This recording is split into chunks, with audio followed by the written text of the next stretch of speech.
may not have someone that sits in, that has the same role that we do.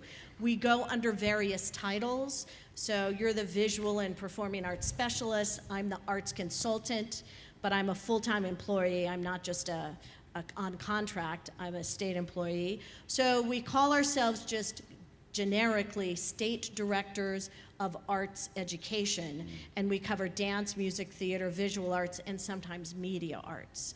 So raise your hand. Do you know who the arts consultant is in your state? A couple of hands up. Good. You should know who that person is so you can advocate with them, and you can talk to them about what your needs are, what your hopes are, kind of what a vision is. I am a public servant, right? I serve the public of my state. And with that, I also have a sense of accountability and responsibility to quality programs. So you should all figure out who that is. There is a state education agency, SEA, Directors of Arts Education, DAE. So CDAE, SEADAE. It's a beautiful acronym. CDAE.org is the website to the nonprofit that we all are a part of as a CDAE member, and we all do that in our spare time, right? It's our, it's kind of like our baby. So go to CDAE.org and figure out if you have an arts consultant at the State Department of Ed. And every state has a context. So Northern New Hampshire is like Maine. Central New Hampshire is very New Hampshire-esque, and Southern New Hampshire is kind of like Massachusetts. So we have these different sort of personalities around the state, and then Western New Hampshire is, they're isolated in their own way, and Northern New Hampshire, they're beyond the notch, as we say, they're isolated. New Hampshire, we have on our license plate, live free or die. Yeah. State context. Local control, all right? I work at the state, but boy, what I don't control is a lot. There's a lot of control that teachers have, local school boards have, principals and superintendents have. So think about what your state context is. We have another motto for New Hampshire, and it's called the Granite State. We got a lot of granite, and it's really hard to move granite. So you have to think strategically about how are you going to get new programs in. Very important that modern band is, as we've said, a supplement. It's a yes and. We actually have music education in 99% of our schools in New Hampshire. And that 1% is not the same school every year. It's a position that can't get filled. It's usually up north. But our programs also could stand some, refresh, revitalization, looking at the needs of the students. New Hampshire is also a state about personalized learning. And so the modern band program fits really well into that idea of personalized learning. So again, think about what your context is, where those hooks are, where you can hook in. And that's the place I'm at. I'm looking at Beth's template. I'm looking at the context of the state. What are the needs of the students? What can teachers provide to meet those needs? And what are state initiatives such as personalized learning and a well-rounded education for all students? And so how can I build some momentum there to, in this instance, bring modern band? Wow. Well, all I can say is I'm embarrassed to say that I don't know who our person is in New Jersey. I just hope she's as good as, or Dale he's as good Schmid. as Beth Lambert Dale is. Schmid. Is it Dan? Okay. Well, we're all, you may have noticed some of us are teachers here, and we like homework. So hopefully that will be some homework that we'll do after. So thank you very much for that, Beth. Oh, and he's a drummer. Dale's a drummer. I thought I heard that name. I feel like I've met him at NAMM a couple of times, a time or two. All right. Well, thank you very much for that. Ladies and gentlemen, Beth Lambert. Oh, I said Beth Lambert because I'm an idiot. Sorry. And because I can't read with these on. Marcia McCaffrey, sorry. I'm bad with names. But I will never forget what you said because it was awesome. So I'd like to introduce, so last year many of you were here. And you will remember that we had the privilege of being addressed by Denise Odegaard, who had a pretty good time. And so she told, she's the current and sitting president of NAFME. So she let the incoming president, the president-elect of NAFME, Miss Kathy Sands, know that it might be a good thing to come and check out. But Kathy is also a lifelong educator from the great state of Florida.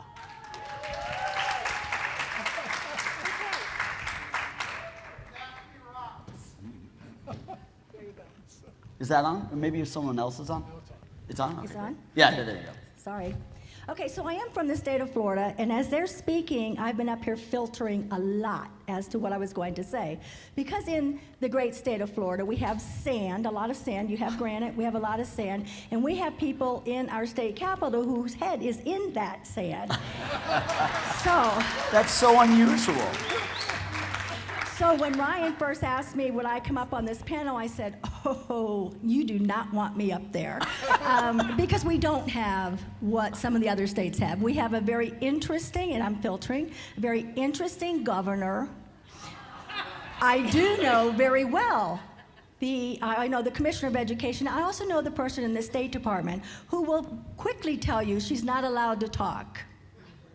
So, all of that being said, and I'm not kidding about that part, she's not allowed to take forth anything. So what does that leave us in Florida? It leaves our Florida Music Education Association. That's what it leaves to. So really, I would like for all the people that are here from Florida, and they've been coming to this, to just raise your hand or clap or something. Woohoo! So we do have some great pockets of people who are doing Little Kids Rock in modern band in Hillsborough County, which is Tampa, down in Miami area. We have some, I think we have a score, so over in the Lakeland area, which is Polk County. We have 67 school districts in the state of Florida, so it's different by district.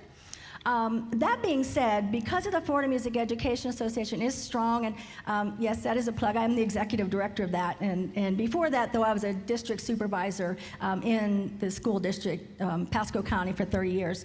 I started at 10.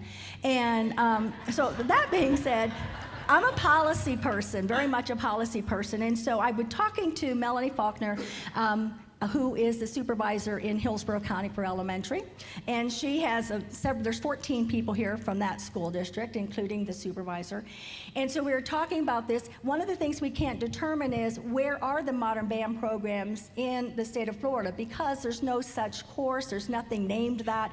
The courses are called instrumental techniques or instrumental ensembles, and whatever school wants to put in that name, they do, so we have no idea. So one of the first things that we'll need to do, and after talking to Melanie, I need to do something about making sure that we get a course that aligns with what actually is going on. Woo! No, that's no small task. Trust me, because remember the Department of Education, yeah, Florida. But we can do this. The other thing that we're doing, David Williams, many of you know David Williams. He's from the University of South Florida. I just met with him on Monday. We met for several hours, and we have this document that's called Models and Tools, which is similar to Opportunity to Learn standards. And so as we looked at it, everything's BOCJ. And then there's an elementary part, but nothing about anything dealing with this. So David and I right now are working to be able to infuse information within that document that then will be put out for the state of Florida for our teachers and our administrators. Wonderful. Thank you so much, ladies and gentlemen. All right, so to bring it all home, and we'll go over by about 5 minutes, but that's chill, because we'll make it up on the next one, which we don't actually need the full half hour for. So for you timekeepers, do not panic. Mike, we've heard from at least 3 folks who feel like there's rumblings of statewide. One who's worried about sand and heads. You know, that's unique to Florida, obviously, at this time in this country. Kidding, sorry. But sarcasm aside, NAFME was started in 1907. I learned from you 10 seconds ago, to represent all music educators across the country. Is this something new? Is something percolating? And my last statement is, yesterday we heard some people say, the Every Student Succeeds Act, that's the same old will make no difference. We heard other people say, no, it's the new future. I will just say my own personal opinion is it's certainly at least directionally in going the right way. And, so that's all. So, everything old is new again, right? We've been through this in education in some ways, but there are new wrinkles. So the idea of bringing what was called in the 60s youth music into the schools, and remember there's a big difference, youth music, school music. And school music with some kids was like an insult, So the idea of bringing them together is not necessarily new. Tanglewood did that. There were a bunch of other efforts. Contemporary Music Project had some things doing that. What I think is different is a level of organization. So you do have things at state levels. But as was mentioned here, sometimes the state is the most relevant level. Sometimes it's the district. There are 14,600 odd school districts in America. And they all do it differently. Sometimes, for example, in Texas, there is a state-level curriculum.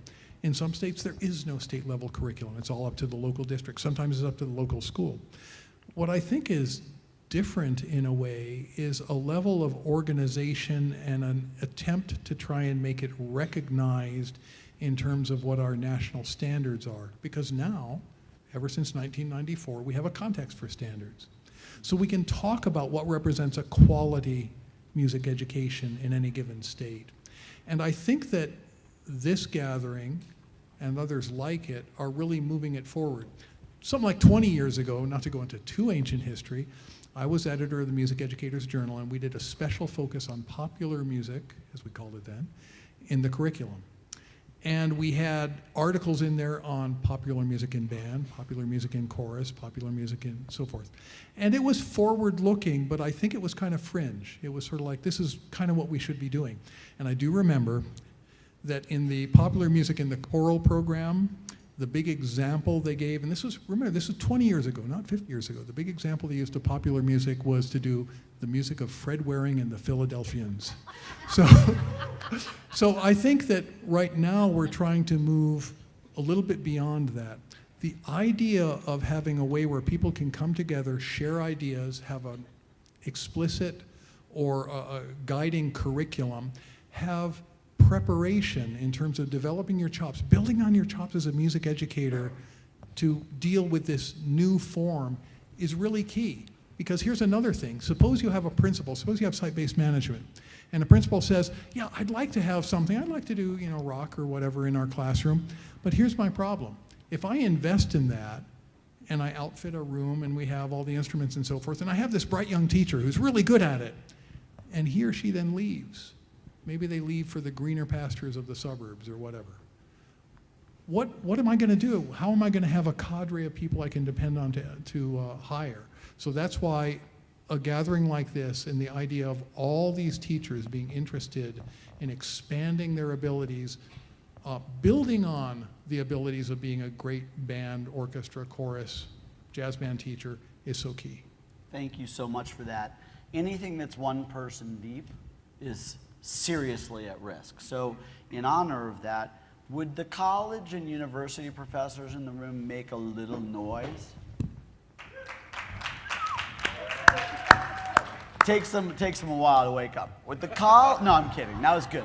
Very good. But seriously, you can't have a nationwide, youth-centered, culturally responsive music program as part of a well-rounded music education unless you have academia bought in, districts bought in, and teachers bought in. It's a vertical ecosystem, and it exists for jazz, it exists for chorus, and this is the team here that's building it for modern band. And then modern band will be a worthy supplement, another chair at the table. Wow, what an amazing group of individuals. Ladies and gentlemen, let's give it up for the statewide panel.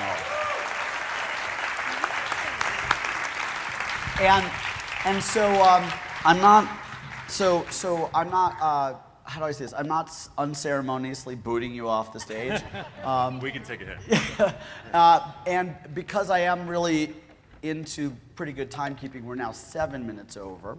I don't think we'll need the 23 minutes that we have, but I wanted to take a moment to center our focus again, doing the Jimi Hendrix thing, on the purpose of what we do, right?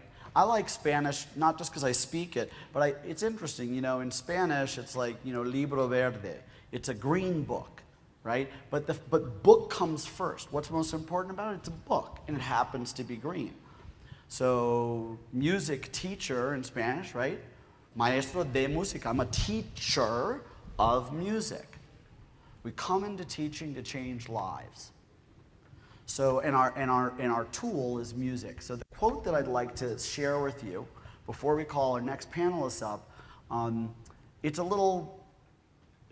really short poem, or I don't know, it says, "If of funds you are bereft, and in your cupboard just 2 loaves left, sell 1 loaf, and with that dole, buy hyacinths to feed your soul." So we know in our hearts, we may not be able to articulate the why, but we know what music brings to us. We also live in a world that I've heard has other problems, potentially, right? Nuclear threats, climate issues, crime, war, poverty. Take your pick. There's a million ways to change the world, and every one of them is wonderful. I'm going to call to the stage right now. Again, I won't announce them one at a time. I'll just ask them to come up. Some of the people for whom, from the philanthropic community, for whom music is their vehicle, or certainly one of them, to have them be able to tell you from their perspective, why do they invest in people like us? Why do they, and people like, you know, our friends and colleagues in the industry that aren't here in this room today. So ladies and gentlemen, teamwork makes the dream work. Please welcome to the stage some of your biggest fans, the Modern Band Funders.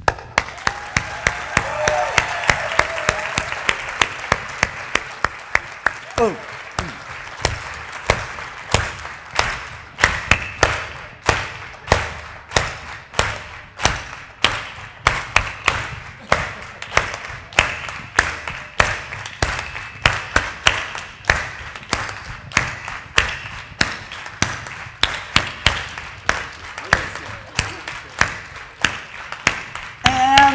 Oh, the musical chairs game ended. Oh, there we go.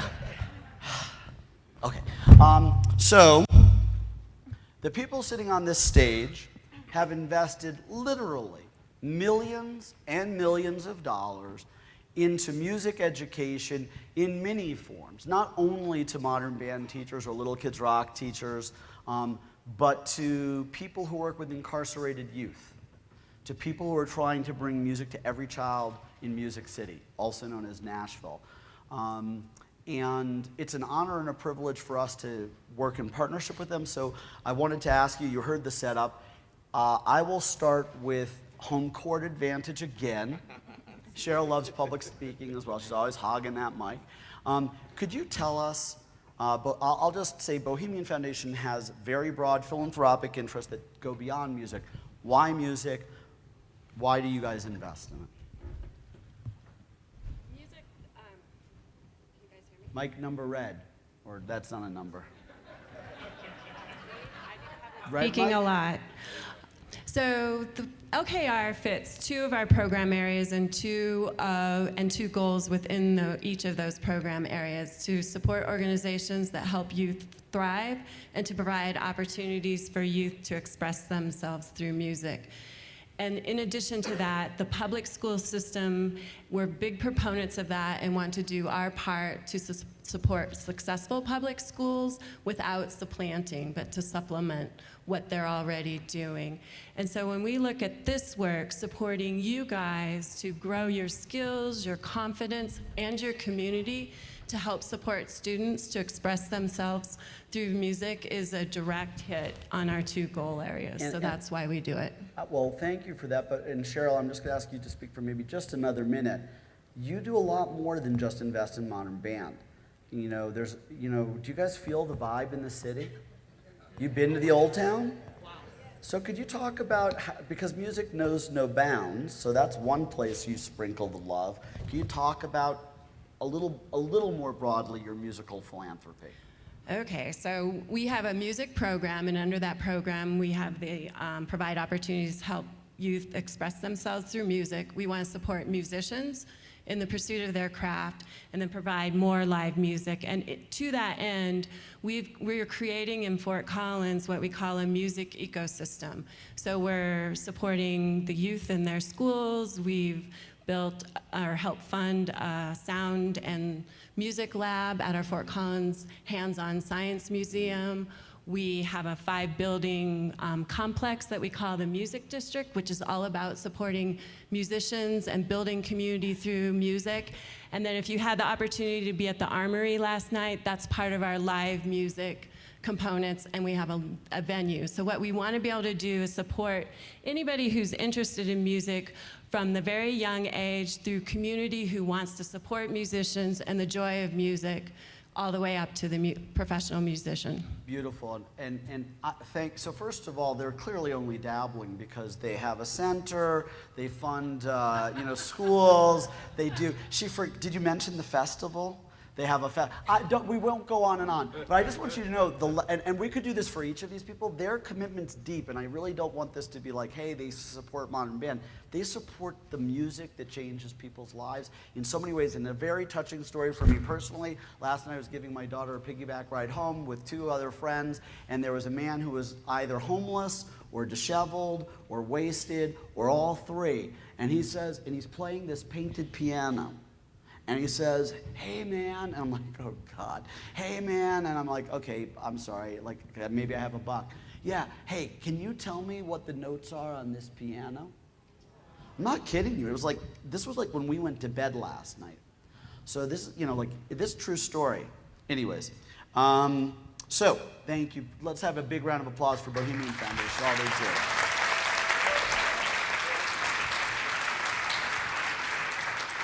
Tarek on the mic from Elma Philanthropies, who also is an expansive philanthropic vision, funds a lot of incredible development work around the world, as does Bohemian, but has also zeroed in on the, you know what, music is special to us.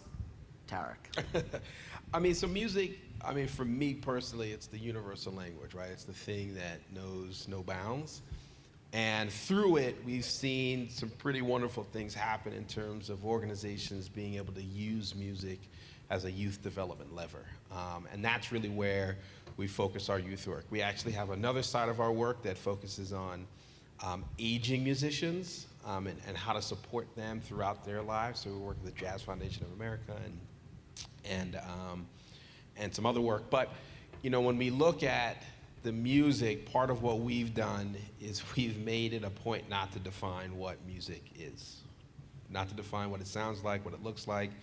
So as a result, our portfolio sort of it's eclectic, right? So on one end, we have the support of our public schools, right? And that, even in itself, looks like the traditional stuff, band, chorus, orchestra, we have that. We have Amp Up. And what we've noticed in the in-school piece is a couple things. So one is there's no combination of out-of-school organizations that can match the reach and scope and infrastructure of our public schools, period, point blank, right? So when we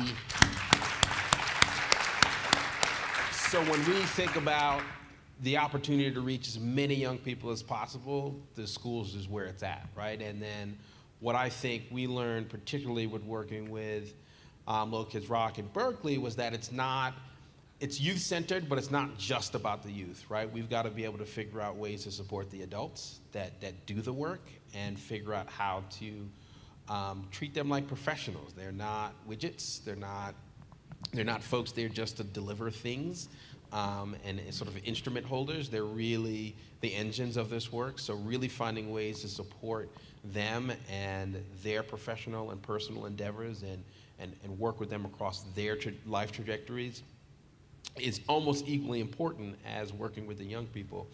And the other side that we've seen is that as the school is kind of the nucleus, we also think about the rest of that ecosystem and really thinking about what does it look like when they step outside the school, because we only got them for so long. So we do look at the extended day the after school, the community centers, all those pieces that make up the tapestry of institutions that they traverse and navigate. So those are the pieces that are really important to us. So we have a really eclectic portfolio because we haven't dictated what music sounds like, because it looks different wherever we go, and it touches people's lives different. It's really informed by the local context. So in some cases it's modern band, in some cases it's jazz, in some cases we support programs that have never seen an instrument. They got laptops and they make it happen. So, you know, however it happens, whatever it looks like, however it evolves, we just want to make sure young people are being able to use music to move forward. So.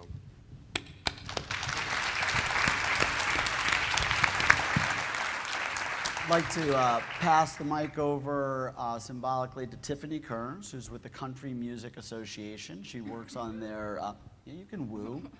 Come on, if you're country, for sure you can woo better than that. Let's try it again.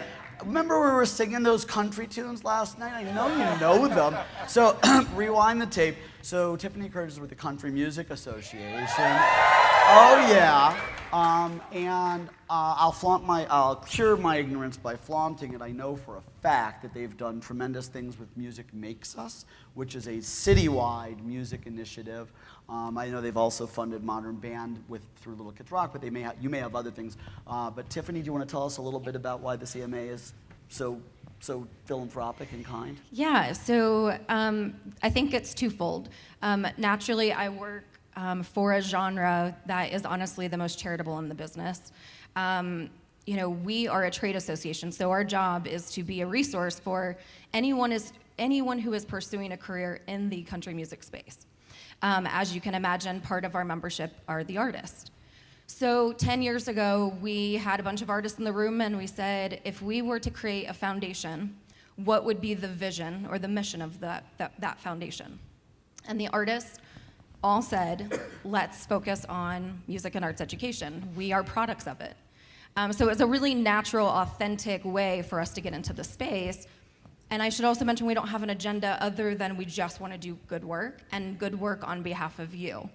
So we have a music festival every year. It happens in June, and you will actually be able to watch it on ABC on August 16th, shameless plug. Woo! But the thing that's really unique about our festival is that we have 462 artists who show up and perform for free. So that's Carrie Underwood giving up a date, that's Keith Urban giving up a date, and by the way, they get paid about $1 million a show. So that's a huge, I think, value that we have that a lot of other charities don't have access to the talent that we do. In the music industry? Totally. So fascinating. And so they all show up for free. That festival raises roughly around $6 million, which is then given to the CMA Foundation. We then invest that money into communities all over the country. We are doing work in 27 states. We are working with 17 school districts. For us, we kind of take this menu approach. We go straight to the teacher first and foremost, and then we have a conversation with the principal, and then we have a conversation with that district. But we go to the teacher first and say, what do you need? What resources do you have to have? And if it's modern band, great, I'm gonna give it to you. If it's needing instruments, great, I'm gonna make sure that we purchase them. But we're very intentional with our giving. And again, it's because we have a responsibility to our artist community to make sure we're investing in the best work in this country. And because we're doing it on their behalf, and I damn sure will not let egg be on their face, I just won't do it. So we're really intentional. Every single one of our investments we've looked at, we've studied for at least a year. And again, we make sure that every single person who will be affected by that gift, by that investment, has had a chance to talk about why that investment is needed. So it's not just throwing resources at you that you haven't asked for. We only do things in an intentional way. Awesome. What a cool thing to have. Yeah, give it up. What a wonderful thing to have no agenda other than to serve the people you're trying to help. Like, that's a great thing. I think we can all relate to that. So people know the old saying in business that, you know, you do well by doing good. You do good by doing well. And so I'd like to introduce our next philanthropist. This is our friend Cara Hogan, who some of you will remember from last year. Yeah, I'm so glad to be here again. And you are with Epiphone. I am. So my name is Cara Hogan, and I'm with Epiphone. I get to work with rock stars all the time and superstars. And the thing that I love the most about my job is it's the best job in the world. Who would want to work with rock stars all the time? Basically, I do marketing and that kind of thing for the Epiphone company. And David Wish brought this program to Epiphone, and of course, we want to support the arts through that. So that leads to the superstars, and that really is you guys and the children that you work with. So I couldn't have a better job, and it gets better every day because last year I met a lot of you, and I look forward to meeting some of you this year. What we really want to do is provide children with a quality product, and I know one day I'm going to see backpacks that say Epiphone walking around. It's going to be the best day because if you have those backpacks on, I know it translates to the children also having those guitars. And so I'd love to have feedback from you guys throughout the week if you see me, or throughout the year through Miranda or David, about how that product is working for you, because the longer children are able to experience music, and I've seen the instruments that some of you have to work with, and what is that product? The class that you fix the guitars in? Oh, we have a workshop. They're where just broken in two. Rodney in the house, how to fix your broken guitars. Mr. Yeah. Rodney Ditmar. Listen, I took that class last year. I hope that you guys will never have to take that class again. I hope that we will provide a product that will not break the same way that the things you have right now are. But just on behalf of Epiphone, I want to tell you how happy we all are to be involved in this program. So I'll thank you so much, Carl. Let's put our hands together. 6 minutes to spare, I'll take another 30 seconds, which is like, let's just all be humble, right? Let's just all be humble. There's so much work left to do, and nobody here can do it by themselves. And you know the way before I said we are the people we've been waiting for? That's true. It is true.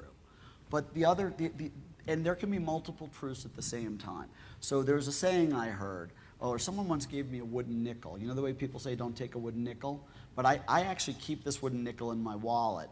And on one side it says, the whole world was created for me. And on the other side it says, I am ashes and dust. And I was like, wow, I don't really know what that means, but I have a feeling that I'd like to spend the rest of my life trying to get my arms around it. So it's just an honor and a privilege. I look at it as, like, I don't see the division between the people who are in a position that are contributing funds and the people who are doing the service and the people who are ordering the instruments and the people who are schlepping instruments around. So let's just remember that. And pride is the enemy of progress, I think, in a lot of ways. So round of applause for everyone in this room and everyone not. Oh, and boom, 4 minutes under schedule. I'd like to make a quick announcement, which is we're going to have a lunch that will have food. Is it in here? It'll be in, oh, it's right over there. So I am now like literally only one thing standing between you and lunch. When lunch is over, there's going to be a very special presentation in this room, an incredible jam session. Promise you, I think. Anyways, you'll never forget it. If you do, I'll remind you about it. It's going to be well filmed. So we're asking people, and there'll be some surprises, some fun, some laughs. We're asking people to try to refrain from photographing and filming, because unbeknownst to you, we have 4 hidden cameras that you can see in the back of the room and a couple of other ones. So it's going to be well documented. You won't miss a thing. And if you want pictures or video, we will give it to you. So let's eat.